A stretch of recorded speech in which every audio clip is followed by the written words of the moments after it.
Hello friends, in previous module we saw the specific weight, specific mass, specific gravity and the specific volume. Now in this lecture we are going to see the important property of the fluid, that is viscosity. Okay, so viscosity is the resistance to motion, isn't it? We know that fluid exerts a resistance to motion when one layer slides over the another layer, isn't it? So suppose this is a plate, upper plate, and this is a lower plate. Okay, this upper plate is kept moving. It is kept moving by applying the force F. This lower plate is stationary plate. It is a stationary plate, and distance between these two plates is capital Y. And in this there is a fluid. There is a fluid. Isn't it? Just again before discussing the Newton's law of viscosity, I will again define the term viscosity. Viscosity is the property of the fluid which, by virtue of which it offers resistance to motion, isn't it? When one layer slides over the other layer, fluid offers a resistance, isn't it? Right? So in this case, suppose these are the layers.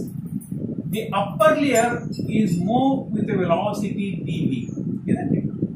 And this lower layer moves with a velocity v, isn't it? And this upper layer offers some resistance to motion. So this property is called as viscosity. Now let us consider the example.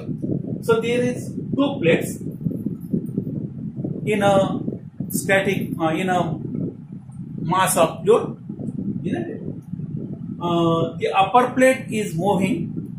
It is kept moving by the application of the force F. The lower plate is stationary. It means that this is having velocity 0, v 0. And the distance between these two plates is y. The layers which are adjacent to the upper plate is having velocity v, whereas the layer which are adjacent to the lower plate is having velocity 0. That means the velocity increases from 0 to, and it is maximum at this v, isn't it? So there is a linear relationship. So here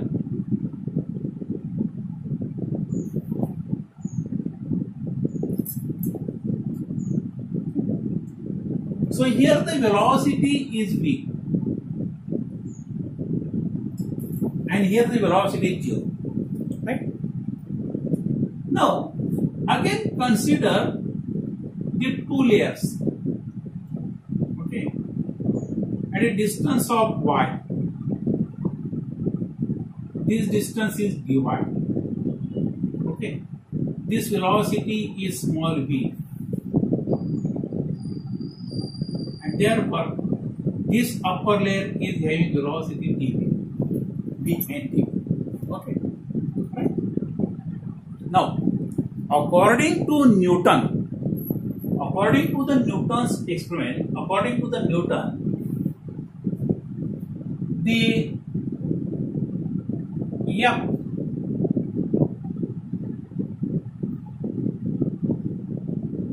is directly proportional to the applied force F is directly proportional to area of contact with the fluid.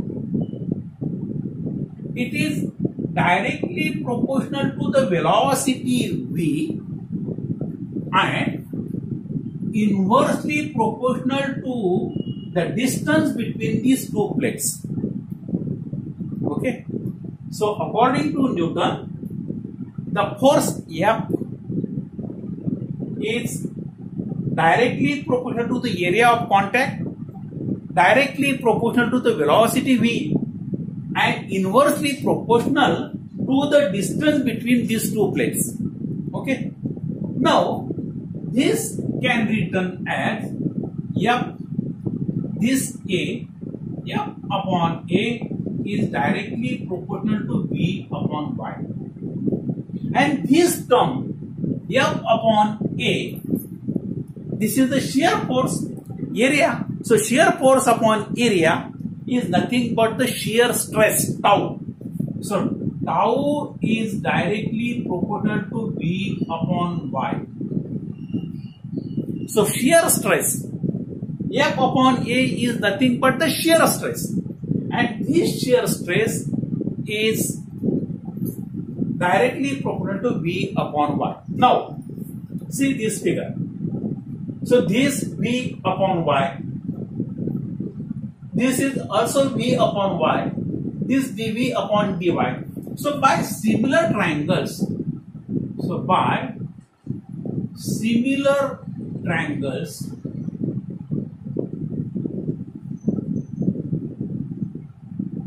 V upon Y is equal to small v upon small y is equal to dv upon dy. Right? So, this v upon y, this v upon y, this dv upon dy by similar triangles. There are three triangles. This is 1, this is 2, and this is 3. And by similar triangles, so we can put v upon y is equal to v upon y is equal to dv upon dy. Isn't it? And therefore, this equation tau is directly proportional to dv upon dy. And this equation, so this is called as Newton's law of viscosity. That is, shear stress is directly proportional to dv upon dy, where dv by dy is called as velocity gradient. It is also called as rate of shear strain. It is also called as angular deformation. Angular deformation. Okay? So this can be written as,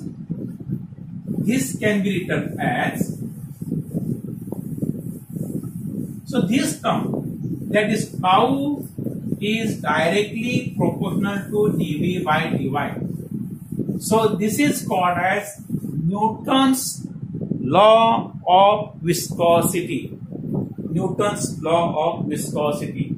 That is, tau is directly proportional to dv by dy, where tau is called as shear stress,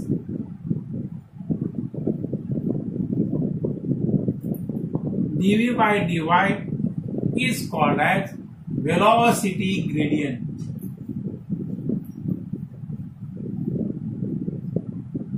Velocity gradient. It is also called as rate of shear strain. It is also called as angular deformation. Now, this shear stress is expressed in Newton per meter square. This is expressed in velocity. dv is the velocity. So, it is meter per second. dy is in meter. Isn't it? And therefore, so meter per second per meter. Okay. So this is called as velocity gradient. Okay. Now, this can be written as, so velocity gradient. Okay.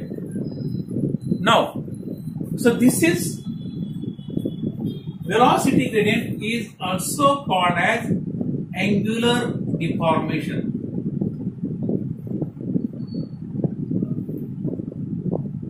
It is also called as rate of shear strength.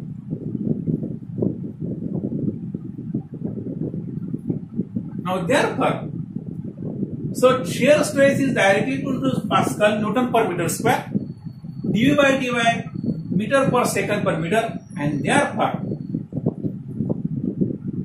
if we put this tau, if we remove this proportionality sign, constant proportionality, so we can write tau is equal to mu into dV by dy, and this mu is called as coefficient of dynamic viscosity or absolute viscosity or simply viscosity. Okay, and this can be written as mu is equal to tau upon dV by dy. Okay, so viscosity, dynamic viscosity can be defined as it is the ratio of shear stress to the velocity gradient, or it is the amount of shear stress required to produce unit rate of angular deformation. Okay, so simply definition can be written as like this: dynamic viscosity, it is the ratio of shear stress to the velocity gradient, or it may be defined as it is the amount of shear stress required to produce unit rate of angular deformation. Now, when the shear stress is expressed in Pascal, velocity gradient is expressed in meter per second per meter, and therefore unit for this is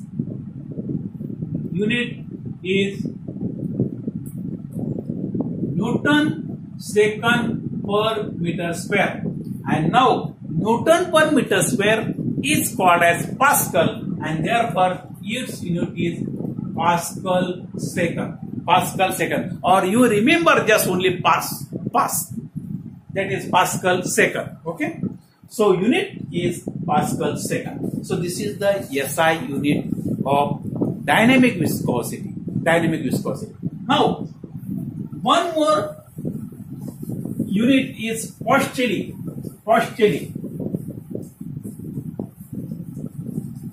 So Paschali is the scientist, and therefore from his name the unit is taken as Voids. So 1 Newton second per meter square is equal to 10 points. So this is one more unit. Okay. Now, so this is about the dynamic viscosity. Now, one more term, that is kinematic viscosity.